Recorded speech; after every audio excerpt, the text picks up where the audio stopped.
Fresh consecration, holy for thee. Truly, without consecration, nothing follows. And I remember the time that the first time I consecrated myself to join the full-time training. That was a conference of a tour of a lifetime of Isaiah Part 1. And during that time, the elders in my locality would always ask me, I would always ask the young people the night before the training or the conference and to write your consecration letter and drop it in the offering box. And I asked one of the serving one, what would I write in the consecration letter? And she said that you can write the date that you want to enter the full-time training. Then I just followed. I just computed the years that I will spend time in senior high and in college. Then I put it in the consecration letter and drop it in the offering box. Not knowing it, the Lord is really faithful.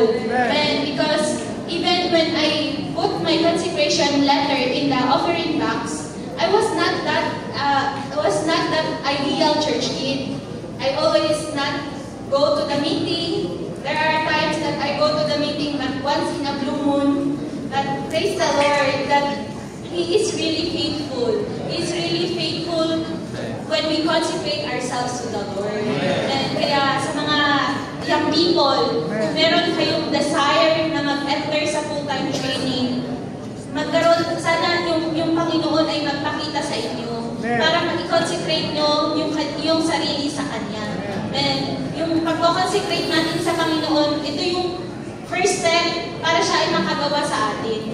And yung consecration natin sa Kanya is yung ating preserving grace. Ito yung magpre-preserve sa atin hanggang tayo ay maka-join ng training.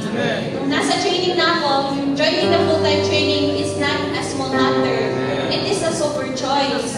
And sa lahat sa people outside, they consider it as a great waste. Pero sa akin, it is really glorious. It is the best 2 years of my life. Kaya, young people, hindi nyo masasabi, paano kayo yung best 2 years na sinasabi nila?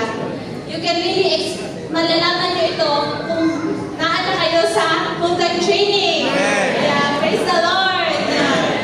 Yung pagtatapos din ng full-time training is hindi para tayo ay maging professional preacher o mga pastora, kundi yung pag-join natin ng full-time training is para tayo ay maging normal functioning member of the body. Sister Blessing po from the church in Casibunda, Vizcaya Region 2.